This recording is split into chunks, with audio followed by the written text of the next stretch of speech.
बिस्मिल्लाहिर्रहमानिर्रहीम। प्यारे बच्चों, उम्मीद है कि आप सब खैरियत से होंगे। आज के इस वीडियो लेक्चर में हम आपको बताएंगे कि क्लास 7 के स्मार्ट सिलेबस के बारे में।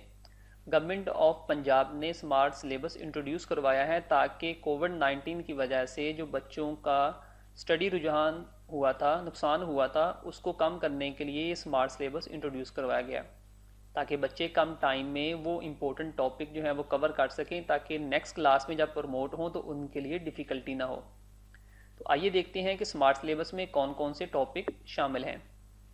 जैसा कि आप देख सकते हैं, उर्दू में सबसे पहले हम जो है इसमें क्लास वर्क बताया गया है। और डियर स्टूडेंट, एक बात जहन में रखें, क्लास 1 से लेकर क्लास 5 तक तमाम टॉपिक जो हैं वो क्लास टीचर स्कूल में कवर करवाएंगी, लेकिन क्लास 6 से लेकर मैट्रिक तक इसमें होमवर्क भी होगा और क्लास वर्क भी होगा। जो क्लास वर्क होगा वो क्लास में कवर होगा, जो होमवर्क होगा वो बच्चों को दिया जाएगा ताकि वो घर में खुद से कंप्लीट कर सकें। तो आप देख सकते हैं यहाँ पर क्लास वर्क लिखा हुआ है, इसका मतलब ये स्कूल में कवर होगा, जो टीचर कवर करवाएंगी। और होमवर्क का मतलब है ये आप घर में इसको सॉल्व करेंगे। जिससे कि आप देख सकते हैं क्लास वर्क में सवाल नंबर 1 है और उसके जो जुज होंगे अलिफ, बे, जीम और दाल, ये आपने स्कूल में करना है। और क्वेश्चन नंबर 4 एंड 5 भी स्कूल में करेंगे। जबकि होमवर्क में आपने सवाल नंबर अलिफ जो होगा, इसके जो आपने अलिफ, बे, जीम, दाल स्कूल में किए हैं, जबकि हे और वाव जो होगा वो आप होमवर्क के तौर पर करेंगे। और बाकी जो रिमेनिंग क्वेश्चन 2, 3 एंड 6 जो होंगे वो आप घर पर जाकर करेंगे। इसी तरीके से नात है, नात का भी सेम पैटर्न होगा कि क्लास वर्क में आपने सवाल नंबर 1, उसके जुज जो हैं अलिफ, बे, जीम, दाल, और होमवर्क में उसके जुज जो होंगे हे, वाव और जे जो होगी वो आपने घर में करना है। और क्वेश्चन नंबर 2, 5 एंड 7 भी घर में करेंगे। तो इसी तरीके से ये सारे के सारे टॉपिक जो है वो मेंशन है, आपके सामने नज़र आ रहे हैं। ये सारे के सारे टॉपिक जो है वो क्लास 7 के उर्दू में शामिल होंगे। इसमें हम देख सकते हैं शहीद की जो मौत है वो कौम की हयात है, कसान की दनाई, सबसे ऊंचा एजेंडा हमारा रहे, सफ़र हो रहा है, नज़म होगी, तहरीक पाकिस्तान में ख़वातीन का किरदार, योम दफ़ाए पाकिस्तान। ये वो टॉपिक हैं जो हमारे सिलेबस में शामिल हैं। इसके बाद कायदे आज़म नज़म है। नज़म के बाद अगर हम इंग्लिश की बात करें तो इंग्लिश के यूनिट में भी आप देख सकते हैं कि यूनिट नंबर 1 है, इसमें भी हमारे पास क्लास वर्क है। क्लास वर्क में हमने जो टॉपिक हैं वो कवर करने हैं। एक्सरसाइज में क्वेश्चन ए, बी, डी करेंगे और होमवर्क में हम क्वेश्चन नंबर सी देंगे। इस तरीके से यूनिट नंबर 3 अगर आप देखें, यूनिट नंबर 2 स्किप कर दिया गया है, यूनिट नंबर 3 देखें, ईद उल अजहा। ईद उल अजहा में आप देख सकते हैं कि क्वेश्चन जो होगा वो एक्सरसाइज ए का हम स्कूल में करेंगे, जो हमारी क्लास टीचर है वो कवर कंप्लीट करवाएंगे। ग्रामर, राइटिंग स्किल, ये सारा हम करेंगे क्लासरूम में। और होमवर्क जो होगा वो हमारे पास एक्सरसाइज का क्वेश्चन बी होगा। मीन्स हमने question A and question B complete करना है। इसके अलावा जो ग्रामर का वर्क है वो करेंगे। यूनिट नंबर 4 जो है वो स्किप कर दिया गया है। यूनिट नंबर 5 होगा। यूनिट नंबर 5 में भी हम इसी तरीके से क्लास वर्क करेंगे, होमवर्क करेंगे। यूनिट नंबर 6 में पोल्यूशन है। यूनिट नंबर 7 भी स्किप कर दिया गया है। यूनिट नंबर 8 होगा और यूनिट नंबर 9 भी स्किप कर दिया गया है। और यूनिट नंबर 10 कायदे आज़म होगा। और यूनिट नंबर 11, 12, 13 ये 3 यूनिट को मज़ीद स्किप कर दिया गया है। और इसके बाद हमारे पास यूनिट नंबर 14 होगा और यूनिट नंबर 14 हम लास्ट में कंप्लीट करेंगे। इसके बाद आप मैथमेटिक्स को देख सकते हैं। मैथमेटिक्स में भी हमने सबसे पहले सेट जो होगा, सेट्स है, इसमें भी हमने एक्सरसाइज 1.1, 1.3 एंड 1.4, इसमें 1.2 जो एक्सरसाइज है उसको स्किप कर दिया गया है। तो इसी तरीके से उनके क्वेश्चन भी बताए गए हैं कि आपने एक्सरसाइज 1.1 का क्वेश्चन 1 है और इसके जो टॉपिक होंगे वो 1 आपने कंप्लीट करना है। इसी तरीके से क्वेश्चन 2 का आपने फर्स्ट कंप्लीट करना है, क्वेश्चन नंबर 6 का आपने फर्स्ट पार्ट करना है, क्वेश्चन नंबर 7 का आपने फर्स्ट पार्ट करना है। इस तरीके से आपने क्वेश्चन 1.3 का क्वेश्चन नंबर 1 और इन्हीं क्वेश्चन में से आपका फाइनल एग्जाम लिया जाएगा। इसी तरीके से रैशनल नंबर्स हैं हमारे पास। यूनिट नंबर 3 में डेसिमल्स हैं। यूनिट नंबर 4 में एक्सपोनेंट हैं। Unit number 5 square roots of positive number, ये हमारे पास है। इसमें क्लास वर्क होगा, होमवर्क होगा। यूनिट नंबर 6 में डायरेक्ट एंड इनवर्स वेरिएशन, इसमें आप डायरेक्ट एंड इनवर्स वेरिएशन के बारे में पढ़ेंगे। इसके बाद हमारा यूनिट नंबर 7 होगा जिसमें फाइनेंशियल अरिथमेटिक आप पढ़ेंगे। इसमें भी आपके पास क्लास वर्क है, होमवर्क है। ये तमाम टॉपिक आपको इसलिए दिए गए हैं कि वो मिनिमम रिक्वायरमेंट्स पूरी की जा सके ताकि आप नेक्स्ट क्लास के लिए प्रमोट हो सकें। क्योंकि अगर आप ये मिनिमम टॉपिक भी नहीं पढ़ते तो फिर नेक्स्ट क्लास में आपके लिए जाना थोड़ा सा मुश्किल हो जाएगा। अगर आप पहुंच भी गए, नेक्स्ट क्लास में प्रमोट भी हो गए, लेकिन आपको कॉन्सेप्ट की समझ नहीं आएगी। इसी के से यूनिट नंबर 9 है लीनियर इक्वेशंस है, unit number 10 fundamentals of geometry है, यूनिट नंबर 11 में प्रैक्टिकल ज्योमेट्री है, ये आपने कवर करनी है। इसके बाद आपका यूनिट नंबर 12 है, यूनिट नंबर 12 के बाद आपका यूनिट नंबर 13 है, यूनिट नंबर 13 के बाद आप इस्लामियत की तरफ आ जाएंगे। इस्लामियत में सबसे पहले आपने बाब अव्वल अल कुरान अल करीम, जिसमें हिफ्ज़ व तर्जमा क्लास वर्क आपका दिया गया है, सूरत दुहा, सूरत ज़िलज़ाल, सूरत अल कारिया को ज़बानी दोहराना है, होमवर्क में कुरानी दुआओं का तर्जमा अदा करना है, नोटबुक पे लिखना है। ये सारा का सारा काम आपकी इस स्मार्ट सिलेबस में दिया गया है।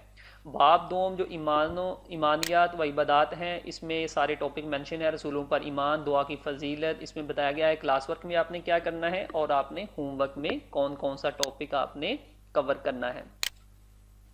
इसी के साथ बाब सोम है सीरत तैयबा, फ़तह मक्का, खुतबा हुज्जतुल विदा, विसाल, बाब चहारम में सखावत की फजीलत और बुखल की मजम्मत, और इसमें भी बताया गया है क्लास वर्क कौन सा होगा, होमवर्क कौन सा होगा।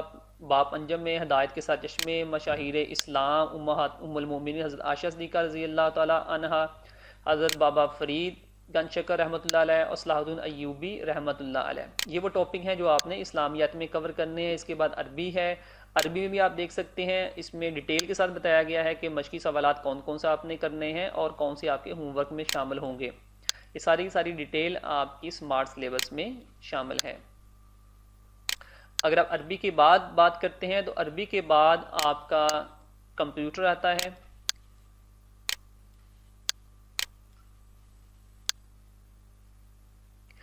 तारीख आती है। तारीख में सबसे पहले आप बाब नंबर 1 में देखेंगे मुगल सल्तनत की बुनियाद ज़हीरुद्दीन मोहम्मद बाबर, ये आप पढ़ेंगे और इसमें आपको बताया गया है कि सफ़ा नंबर 1 तक 24 आपने पढ़ना है। इसमें क्लास वर्क भी बताया गया है कि सवाल नंबर 1 में आपने जो पार्ट उसके करने हैं वो फर्स्ट, सेकंड एंड 9th करना है, जबकि आपके होमवर्क में वो शामिल होगा सवाल नंबर 1 का 1, 4 एंड 5। इसके सवाल नंबर 2 का आपने 3rd, 4th और 5th आपने पार्ट करना है, और क्वेश्चन नंबर 2 जो है यहाँ पर मेंशन नहीं है। इस तरीके से बाब 2 मुगल सल्तनत का इस्तेहकाम, ये भी आपने इसका क्लास वर्क मेंशन है और होमवर्क भी मेंशन है, तो यही क्वेश्चन आपने इसकी तैयारी करनी है। इसके अलावा आपने क्वेश्चन जो है वो एक्स्ट्रा नहीं करने और इसी में से आपका पेपर बनेगा। इसी के से आप देख सकते हैं बाब 4 है मुगलिया सल्तनत का जवाल, इसके बाद बाब नंबर 5 है मुगलिया सल्तनत और अंग्रेज़ों का उरूज। जोग्राफिया है हमारे पास, सबसे पहला बाब हमारा रहेगा ज़मीन की तबी हालत। बाब नंबर 2 है अरियाकारी। बाब नंबर 3 हमारे पास है कुर्रा हवाई का तारफ़, इसमें आप कुर्रा हवाई, नाइट्रोजन, ऑक्सीजन, ये सारी गैसेस के बारे में आप डिटेल के साथ पढ़ेंगे। बाब नंबर 4 में कुर्रा हवाई का दर्जा हरारत, इसके बारे में पढ़ेंगे। बाब नंबर 5 है, इसमें दबाव और हवाओं के बारे में आप पढ़ेंगे। बाब नंबर 6 में कुर्रा हवा में रतूबत और रेजिश, इसके बारे में। फिर इसके बाद बाब नंबर 7 में ज़राअत है, कानकुनी और तवानाई के वसाइल। बाब नंबर 9 सनद। बाब नंबर 10 में तिजारत। ये सारी के सारे टॉपिक आपने इसमें से कवर करने हैं। बाब नंबर 11 ज़रा आमदोरफ्त। जनरल साइंस में आप ह्यूमन ऑर्गन सिस्टम के बारे में पढ़ेंगे, इसके बारे में भी आपको डिटेल के साथ बताया गया है कि आपने कौन सा क्वेश्चन करना है। क्लास वर्क में आपने क्वेश्चन नंबर 3 उसका आपने पार्ट 1 से लेकर 5 तक क्वेश्चन नंबर 4, 5 एंड 7 करना है, जिसमें पेज नंबर 13 है। इस तरीके से होमवर्क है, इसमें आप क्वेश्चन नंबर 1 उसका पार्ट नंबर 1 से लेकर 5 तक, क्वेश्चन 2 उसका पार्ट आप 1 से लेकर 6 तक, पेज नंबर 12 एंड 13 है। इस तरीके से transport in human and plants, ये आपका टॉपिक है। इसके बाद आपने चैप्टर नंबर 3 पढ़ना है। चैप्टर नंबर 3 के बाद चैप्टर नंबर 4 है आपका तो चैप्टर नंबर 4 के बाद chapter number 5 water chapter number 6 है structure of an atom, atom की स्ट्रक्चर के बारे में आप पढ़ेंगे। फिर physical and chemical changes and process होगा, इसके बारे में पढ़ना है। इसके बारे में डिटेल के साथ बताया गया है कि आपका क्लास वर्क कौन सा होगा और आपका होमवर्क कौन सा होगा। ट्रांसमिशन ऑफ हीट है, इसके बारे में भी डिटेल के साथ बता दिया गया है। इसके बाद चैप्टर नंबर 9 है, चैप्टर नंबर 9 भी आपने पढ़ना है। पेजेस नंबर मेंशन है। Sound waves chapter number 10। Chapter number 11 circuits and electric circuit, इसके बारे में आप पढ़ेंगे, जिसमें आपका क्वेश्चन भी मेंशन है। और इसके बाद इन्वेस्टिगेटिंग द स्पेस, जो चैप्टर नंबर आपका 12 है। इसके बाद आप कंप्यूटर के बारे में पढ़ेंगे। कंप्यूटर का सबसे पहला यूनिट होगा आपका हार्डवेयर बेसिक, यानी आप बेसिक हार्डवेयर के बारे में पढ़ेंगे। क्लास वर्क बता दिया गया है, क्वेश्चन कौन कौन सा होगा। इसके बाद होमवर्क कौन सा होगा। यूनिट 2 में सॉफ्टवेयर बेसिस के बारे में पढ़ेंगे। यूनिट नंबर 3 में कस्टमाइजिंग अ वर्ड डॉक्यूमेंट, इसके बारे में पढ़ेंगे कि कैसे आप वर्ड डॉक्यूमेंट्स को यूज़ करते हैं। टेक्स्ट को कैसे आपने राइट करना है, अनडू कैसे करना है, इंसर्ट आपने कैसा डाटा करना है। इसके बाद यूनिट नंबर 4 में मल्टीमीडिया प्रेजेंटेशन के बारे में आपने पढ़ना है। ईच एंड एवरीथिंग यहाँ पर डिस्कस कर दी गई है। पेज नंबर भी मेंशन है। क्लास वर्क कौन सा होगा, होमवर्क कौन सा होगा। यूनिट नंबर 5 में इलेक्ट्रॉनिक्स मेल के बारे में आप पढ़ेंगे कि आप जब मेल सेंड करते हैं, रिसीव करते हैं, उसके क्वेश्चन नंबर बता दिए गए हैं कि आपने कौन कौन से क्वेश्चन करने हैं।